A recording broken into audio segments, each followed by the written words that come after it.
Industry latest skills తో best career మీ సొంతం 100% practical learning and top placements కోసం ఇప్పుడే జాయిన్ అవ్వండి రాయ్ యూనివర్సిటీ.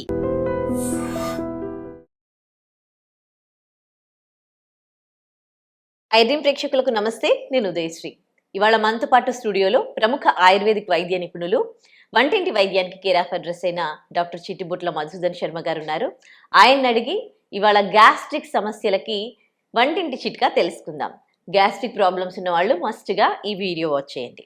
నమస్తే సార్. నమస్తే. సార్, గ్యాస్ట్రిక్ ప్రాబ్లమ్స్తో చాలా మంది సఫర్ అవుతూ ఉంటారు. అసలు ఏం జరుగుతూ ఉంటుంది? ఎలాంటి వాళ్ళకి గ్యాస్ట్రిక్ ప్రాబ్లమ్స్ వస్తాయి? ఎందుకు వస్తాయి?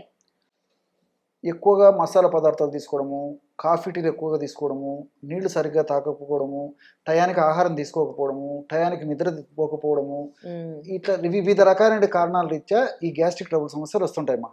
అదే విధంగా fast foods, junk foods, bakery foods, ice creams ఇలాంటివి విపరీతంగా తీసుకోవడము, ఇలాంటివన్నీ కూడా ప్రత్యక్షంగా పరోక్షంగా గ్యాస్ ట్రబుల్ కారణభూతం అవుతుంటాయి. అంతేకాకుండా మలబద్ధక సమస్య, అంటే కొంతమందికి సమయానికి మోషన్ వచ్చేటువంటి పరిస్థితి, సెన్సేషన్ వచ్చినా మోషన్ పోకపోవడం చేత క్రమక్రమంగా మలబద్ధక సమస్య కూడా వివిధ రకాలైన గ్యాస్ట్రిక్ ట్రబుల్ సమస్యలు వచ్చేది కారణభూతం అవుతుంటుంది అన్నమాట. ఈ విధంగా వివిధ రకాల కారణాలు అయితే ఈ గ్యాస్ట్రిక్ ట్రబుల్ సమస్య వస్తుంటుంది. అంతేకాకుండా కొంతమందికి కొన్ని రకాలైనటువంటి ఈ ఆధునిక కృత్రిమ రసాయన ఔషధాలు వాడుకోవడం చేత ఆ యొక్క ప్రభావం చేత కూడా ఈ గ్యాస్ట్రిక్ ట్రబుల్ సమస్యలు వస్తుంటాయి.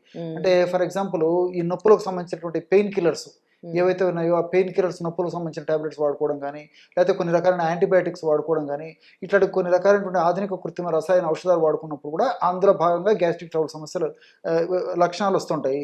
కొన్ని వ్యాధుల వల్ల కూడా ఈ లక్షణాలు గ్యాస్ట్రిక్ ట్రబుల్ సమస్యలు కలుగుతుంటాయి. సార్, జెనెటిక్గా వాళ్ళకి ఫ్యామిలీలో ఉందనుకోండి, వాళ్ళ ఫ్యామిలీ మెంబర్స్కి కూడా ఇలాంటి ప్రాబ్లమ్స్ వస్తాయా? ఎక్కువ 100లో దాదాపు 99% మందికి ఈ ఫ్యామిలీ పరంగా ఉండేటువంటి గ్యాస్ట్రిక్ ట్రబుల్ జెనెటిక్ వచ్చేటువంటి పరిస్థితులు అయితే ఉండవమ్మా. ఓకే. సో ఏంటి, ఎలాంటి రెమెడీ చెప్పబోతున్నారు? దీనికి మంచి రెమెడీ చెప్తాను చూడమ్మా. ఏ రకమైనటువంటి లక్షణాలు కానివ్వండి, సర్వేషు రోగేషు అజీర్ణం కారణం స్మృతం అని చెప్పేసి ఆయుర్వేద వైద్య విధానం చెప్తూ ఉంటుంది. సర్వేషు రోగేషు అజీర్ణం కారణం స్మృతం. అన్ని రోగాలకి అజీర్ణమే కారణము. అంటే మనం ఆ రోజుల్లో వాళ్ళు పూర్వీకులు, మన మహర్షులు ఏదైతే అజీర్ణం అని చెప్పినారో ఈ రోజుల్లో మనం గ్యాస్ట్రిక్ ట్రబుల్ అని చెప్పేసి చెప్పుకుంటున్నాం. ఈ గ్యాస్ట్రిక్ ట్రబుల్ అనేటువంటి సమస్యలోనే ఈ లక్షణాలన్నీ వస్తాయి. కడుపు నొప్పి ఉండడము, కడుపు వికారంగా ఉండడము, వాంతి వచ్చిండడము, కడుపు ఉబ్బరంగా ఉండడము, మోషన్ సరిగ్గా కాకపోవడము, ఆకలి సరిగ్గా కాకపోవడము, తిన్న ఆహారం సరిగ్గా జీర్ణం కాకపోవడము, మోషన్ సరిగ్గా కాకపోవడము, రోజు 3-4 సార్లు మోషన్ అవుతుండడము, మోషన్లో చీము, బంక, జిగురు ఇలాంటివి పడుతుండడము, అదేవిధంగా మోషన్ వాసన వస్తుండడము, అపానవాతం, గ్యాస్ అని చెప్పేసి అంటుంటారు, ఫ్లాటస్ అని చెప్పేసి అంటుంటారు. మలద్వారం ద్వారా విపరీతంగా అపానవాతం, వాసనతో కూడినటువంటి అపానవాతం కానీ, శబ్దంతో కూడినటువంటి అపానవాతం కానీ, శబ్దరహితంగా ఉండేటువంటి అపానవాతం కానీ, ఈ పద్ధతిలో అపానవాతం బయటికి పోతుండడం, ఇవన్నీ కూడా గ్యాస్ట్రిక్ ట్రబుల్ సంబంధించినటువంటి లక్షణాలు. మరి ఈ లక్షణాలన్నిటిని తగ్గించి చక్కటి ఆరోగ్యం మనం సొంతం కావాలంటే అనేక రకాలైన గృహ వైద్య విధానాలు ఉన్నాయి. ఇంతకుముందు కూడా నేను కొన్ని వైద్యాలు చెప్పడం జరిగింది. ఇప్పుడు మరొక ఫార్ములాను కూడా చెప్తాను చూడండి. దీనికి వాము చూర్ణం ఒక 100 గ్రాములు కావాలి. వాము లేదంటే వామును తెచ్చుకొని కాస్త వేయించేసేసేయాలి. ఒక 100 గ్రాములు వాము తీసుకోవాలి. అట్లే జీలకర్ర 50 గ్రామ్స్ తీసుకొని శుభ్రం చేసేసి వేయించేసేసి పక్కన పెట్టుకోవాలి. మూడవ పదార్థంగా సోంపు గింజలు కూడా మనకు మార్కెట్లో దొరుకుతాయి. మీకు ఐడియా ఉంది కదమ్మా? సోంపు అన్నం తిన్నాక మనం వేసుకుంటాం. సోంపు జీలకర్ర కంటే పెద్దగా ఉంటాయి, మనకు మార్కెట్లో దొరుకుతాయి.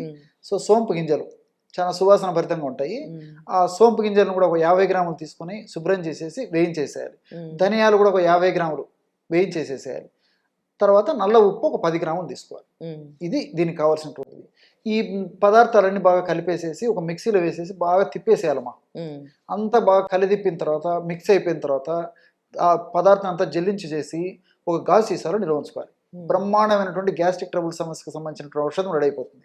సో చిన్న పిల్లల నుంచి పెద్దల వరకు వాడుకోదగ్గ దివ్యమైనటువంటి ఔషధము, వంటింటి గ్యాస్ట్రిక్ ట్రబుల్ ఔషధం ఏదంటే ఇదని చెప్పి చెప్పుకోవచ్చు అనమాట. ప్రతి ఇంట ఉండదగినటువంటి దివ్యమైనటువంటి ఔషధం ఈ ఔషధం. ఈ విధంగా తయారు చేసుకున్న ఔషధాన్ని ఒక గాజు సీసాలో నిల్వ ఉంచుకొని రోజు ఉదయం ఆహారం తర్వాత ఒక్కసారి, రాత్రిపూట ఆహారం తర్వాత ఒక్కసారి 1/2 టీ స్పూన్ ఈ యొక్క చూర్ణాన్ని, అంటే 2.5 గ్రామ్స్ యొక్క చూర్ణాన్ని కాచి చల్లార్చిన నీళ్లు కానీ, గది ఉష్ణోగ్రత ఉన్నటువంటి నీళ్లు కానీ, ఒక 100 ml నీళ్లు తీసుకొని అందులో 1/2 టీ స్పూన్ యొక్క పౌడర్ కలిపేసి తీసుకోవాలి. సో ఉదయం 1/2 టీ స్పూన్, రాత్రి 1/2 టీ స్పూన్, రోజు 5 గ్రాములు వాడుకుంటే సరిపోతుంది. సో తాజా మజ్జిగలు కలిపి తీసుకున్నా మంచిదమ్మా. పల్చటి తాజా మజ్జిగలో కూడా ఈ పౌడర్ కలుపుకొని తీసుకోవచ్చు. ఉమ్, ఈ విధంగా మజ్జిగతో కానీ నీళ్ళతో కానీ ఎవరికి ఎట్లా వీలుండి అనుకూలత ఉంటే ఆ పద్ధతిలో వాడుకోవడం వల్ల నేను చెప్పినటువంటి ఈ గ్యాస్ట్రిక్ ట్రబుల్ సమస్య లక్షణాలన్నీ తగ్గిపోతాయి. ఇంకొకటి ఈ యొక్క ఔషధం యొక్క మరొక ప్రత్యేకత ఏంటంటే ఈ గ్యాస్ట్రిక్ ట్రబుల్ సమస్య వల్ల కొంతమందికి నొప్పులు వస్తుంటాయి. ఉమ్, వీటిని వాత నొప్పులు అని చెప్పి చెప్తుంటారు అనమాట. అంటే ఈ మోకాళ్ళ నొప్పులు, తర్వాత ఈ భుజం నొప్పి, తర్వాత మెడ నొప్పి, నడుము నొప్పి, పిక్కల నొప్పులు, ఇలాంటి నొప్పులన్నీ వస్తుంటాయి అనమాట. తలనొప్పి కూడా కొంతమందికి వస్తూ ఉంటుంది. ఉమ్, సో ఇలాంటి వాళ్ళకు కూడా ఆ నొప్పులు తగ్గేందుకు కూడా ఇందులో ఉన్నటువంటి వాము చక్కగా ఉపయోగపడుతుంది. గ్యాస్ట్రిక్ ట్రబుల్ సమస్యలు తగ్గడమే కాకుండా దానివల్ల వచ్చిన నొప్పులు కూడా తగ్గిపోతాయి. ఉమ్. చాలా మందికి గ్యాస్ట్రిక్ ట్రబుల్ సమస్య వల్లనే నొప్పులు వస్తుంటాయి. అచ్చా, అచ్చా. సో ఎప్పుడైతే ఈ సమస్య తగ్గిపోయిందో న్యాచురల్గా అవి కూడా తగ్గిపోతాయి. ఓకే, ఎంతకాలం వాడాలి ఇది? ఎన్ని నెలలు వాడాలి? ఈ దీర్ఘకాలం పాటు వాడినప్పటికీ అన్ని సైడ్ బెనిఫిట్స్ ఉంటాయమ్మా. ఎలాంటి ప్రాబ్లం ఉండదు. 2 months 3 months వాడుకోవచ్చు. మళ్ళీ ఒక నెల 2 నెలలు గ్యాప్ ఇచ్చేసి మళ్ళీ 2 months 3 months వాడుకోవచ్చు. కాబట్టి రెగ్యులర్గా వాడుకున్న అన్ని మనకి ఇంట్లో దొరికేటువంటి పదార్థాలతో తయారు చేసుకున్నటువంటి ఔషధమే కాబట్టి సైడ్ బెనిఫిట్స్ ఉంటాయి, అలాంటి సైడ్ ఎఫెక్ట్స్ ఉండవు. ఇప్పుడు జీలకర్ర కూడా అలాగే. జీలకర్ర యొక్క మరొక గుణం ఏంటంటే ఈ గ్యాస్ట్రిక్ ట్రబుల్ సమస్య లక్షణాలు తగ్గించడమే కాకుండా గట్ బ్యాక్టీరియాని పెంచడానికి ఉపయోగపడమే కాకుండా జీలకర్ర దీని యొక్క ప్రత్యేకత ఏంటంటే వెయిట్ లాస్ అయ్యేందుకు ఉపయోగపడుతుంది. సో చాలా మంది గ్యాస్ట్రిక్ ట్రబుల్ సమస్య ఉన్నటువంటి వాళ్ళలో ఆహారం ఎక్కువ తీసుకుంటారు, సరిగ్గా జీర్ణం కాకుండా అది ఫ్యాట్ కింద మారిపోతుంటుంది. అలా ఫ్యాట్ కింద మారిపోకుండా ఉండేందుకు అదేవిధంగా ఈ జీలకర్ర ఫ్యాట్ని తగ్గించేందుకు ఉపయోగపడుతుంది. ఓహో.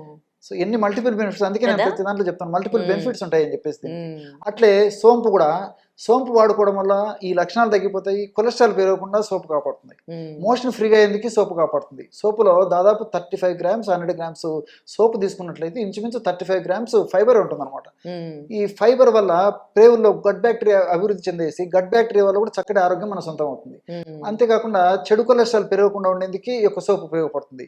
మోషన్ ఫ్రీగా అయ్యేందుకు సోపు ఉపయోగపడుతుంది. ఈ విధంగా మల్టిపుల్ బెనిఫిట్స్ దానివల్ల ఉంటాయి. అట్లే ధనియాల్లో అనేక రకాల ర్యామ్నిటిన్, అదేవిధంగా కొర్సెటిన్, ఇలాంటి అనేక రకాల రసాయన పదార్థాలు ఉంటాయి. ఇవన్నీ కూడా ప్రత్యక్షంగా పరోక్షంగా గ్యాస్ట్రిక్ ట్రబుల్ సమస్య తగ్గేందుకు, అంతేకాకుండా కణాలు ఆరోగ్యవంతంగా ఉండేందుకు, మోషన్ బాగా ఫ్రీ అయ్యేందుకు, ప్రేగులు ఆరోగ్యవంతంగా ఉండేందుకు ధనియాలు ఉపయోగపడతాయి. నల్ల ఉప్పు, బ్లాక్ సాల్ట్ అనేటువంటి పేరుతో పిలుస్తుంటారు. ఈ నల్ల ఉప్పు యొక్క గుణం ఏంటంటే నల్ల ఉప్పులో ఈ సోడియం క్లోరైడే కాకుండా అనేక రకాల ఇతర మినరల్స్ కూడా ఉండడం చేత ఇతర మినరల్స్ కూడా మన దేహానికి అవసరం కాబట్టి ఈ నల్ల ఉప్పు గ్యాస్ట్రిక్ ట్రబుల్ సమస్యను తగ్గించడమే కాకుండా ప్రేగుల చలనాన్ని బాగా కలుగజేసేసి ఈ ఆహార పదార్థాలు ఏవైతే మనం కలుపుకున్నామో ఈ జీలకర్ర, వాము, సోపు, ధనియాలు వీటి యొక్క పనితనాన్ని మరింత సమర్థవంతంగా, స్పీడ్గా, త్వరగా ఈ ఔషధాలు పనిచేసేందుకు కూడా ఈ యొక్క బ్లాక్ సాల్ట్ ఉపయోగపడుతుంది. ఈ విధంగా మల్టిపుల్ బెనిఫిట్స్ ఉంటాయి కాబట్టి ఈ యొక్క ఔషధాన్ని మరి చిన్న వయసు వాళ్ళ నుంచి పెద్ద వయసు వాళ్ళ వరకు అందరూ వాడుకోవచ్చు. చిన్న వయసు వాళ్ళైతే మరి జస్ట్ సగం డోస్ వాడుకుంటే సరిపోతుంది. పెద్దవాళ్ళందరూ కూడా ఈ డోస్లో వాడుకోవాలమ్మా. మంచి రెమెడీ తెలియజేశారు. Thank you sir. నమస్తే. And for more videos, Please subscribe to iDream. Please subscribe to iDream. Please subscribe iDream. And please subscribe to iDream. For more videos, subscribe to iDream. please like, share and subscribe to the channel. Congratulations, iDream. Subscribe to iDream. Subscribe to iDream. So subscribe to iDream Media. iDream ki iDream team andarki huge congratulations. Please subscribe iDream Media. Please subscribe to iDream. Subscribe iDream. Please subscribe to iDream. iDream అంటే నా కళల channel subscribe చేసుకున్న నోరు తిరుగుతలేదు. మీరైతే గంట గుర్తు కొట్టండి. For more such videos, please subscribe to iDream. Subscribe to iDream. Please subscribe to iDream. Please subscribe iDream Media. Please do subscribe to iDream. Please subscribe to iDream Media. For best entertainment and information, please subscribe iDream. And don't forget to subscribe to iDream.